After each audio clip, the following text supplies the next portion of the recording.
రాష్ట్ర హైకోర్టు తీర్పు ఎమ్మెల్యేల అనర్హత పైన నేడిచ్చినటువంటి తీర్పు బీఆర్ఎస్ పార్టీకి చెంప చెల్లుమణేలా వచ్చినట్టు తీర్పుగా మేము భావిస్తున్నాం.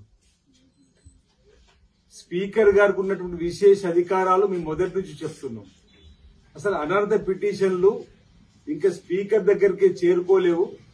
అసెంబ్లీ కార్యదర్శి గారి దగ్గర ఉన్నప్పుడే ఎమ్మెల్యేలందరూ హైకోర్టుకు వెళ్లి దీనిపైన తీర్పు ఇవ్వాలని చెప్పని వెళ్తున్న క్రమంలో స్పీకర్ గారికి ఉన్నటువంటి విశేష అధికారులు ఒకసారి గుర్తు చేసినప్పటికీ కూడా కేటీఆర్ గారు ఇంతెంత ఎగురుతూ అప్పుడే ఉప ఎన్నికలు వచ్చేస్తున్నట్టుగా ఓ ఫీలింగ్ కల్పించేసి భ్రమలు కల్పించేసి వాళ్ళు 10 సంవత్సరాల అధికారం ఉన్నప్పుడు 60 మంది శాసనసభ్యుల్ని శాసనమండలి సభ్యుల్ని నిర్లజ్జగా పార్టీలో చేర్చుకొని పార్టీలను కూడా వాళ్ళ పార్టీలో విలీనం చేసుకొని ఈరోజు తెలుగుదేశం పార్టీకి సంబంధించి కానీ వైఎస్ఆర్ పార్టీకి సంబంధించిన కానీ కాంగ్రెస్ పార్టీని కూడా విలీనం చేసుకొని ప్రజాస్వామ్యాన్ని కూని చేసినటువంటి ఈరోజు కేటీఆర్ గారు గొప్ప గొప్ప గొప్ప గొప్ప మాటలు పెద్ద మాటలు అసహించుకునేటువంటి మాటలకు ఈరోజు ఏం సమాధానం చెప్తారో అంటున్నాం. ఈరోజు స్పీకర్ గారికి కాల పరిమితి కూడా విధించలేదు హైకోర్టు. తగిన సమయంలో ఎమ్మెల్యేల అనర్హత పైన నిర్ణయం తీసుకోమనే మాట. అంటే స్పీకర్ గారికి ఉన్న విశేష అధికారులు అసలు వారికి చూడలేదు. అంతా అప్పుడే మీరు వెళ్లి ఈరోజు కాంగ్రెస్ పార్టీ పైన దుమ్మెత్తిపోసేటువంటి కార్యక్రమం చేసినటువంటి సందర్భం. ఈరోజు మీ పార్టీలో మీ 4-5 తప్ప ఎవరు మిగిలిన చెప్పి మీ మొదటి చెప్తున్నారు.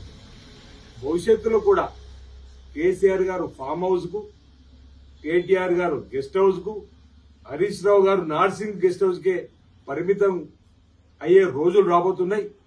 ఆనాడు మీరే 4, అసెంబ్లీలో మీరే 4, ఇప్పుడు మీరే 4 తప్ప ఎవరు కనిపిస్తున్నారో చెప్పంటున్నాం. ఈరోజు ఈ ఎమ్మెల్యేల అనర్హత పిటిషన్ల పైన కూడా ఈరోజు భంగపడ్డది బీఆర్ఎస్ పార్టీ అని చెప్పక తప్పదు. ఇంకేదో ఇప్పుడు వింటున్నాం, ఏదో పైకోర్టుకు వెళ్తున్నాం. ఎక్కడికి వెళ్లినా స్పీకర్ గారికి ఉన్నటువంటి విశేష అధికారాలు ఎవరైతే స్పీకర్ సంబంధించినటువంటి అంశంలో వారినే తేల్చుకొని చెప్పి వారినే దీనిపై నిర్ణయం తీసుకొని చెప్పనే తీర్పు వస్తుంది తప్ప మరొకటి కాదనేటువంటి భావన సందర్భంగా నేను వ్యక్తం చేస్తూ బీఆర్ఎస్ పార్టీ వింత పోకడ్లు వాళ్ళ అధికారులు ఉన్నప్పుడు ప్రజాస్వామ్యాన్ని కూలి చేసి పార్టీ విలీనం చేసుకొని 60 మంది శాసనమండలి సభ్యుల్ని చేర్చుకొని ఈరోజు గొప్ప గొప్ప నీతులు చెప్పేటువంటి ప్రయత్నం చేస్తున్నట్టు ప్రజలు గమనిస్తారు. ప్రజాస్వామ్యం అపరిస్థితి పాలు చేసినటువంటి మిమ్మల్ని ఆల్రెడీ ప్రజలు పక్కన పెట్టారు. ఈరోజు మీరు నైతిక విలువలను ఏనాడైతే 60 మంది ఎమ్మెల్సీని తీసుకున్న రోజే కాళేశ్వరంలో కలిపారు. ఈరోజు మీరు గొప్పగా మాటలు చెప్పడం అనేది సరికాదు. ప్రజలందరూ కూడా గమనిస్తారు. ఈ రోజు వచ్చిన తీర్పు బారాసాకు చెంప పెట్టని మరో మాట ఈ సందర్భంగా తెలియజేస్తాం.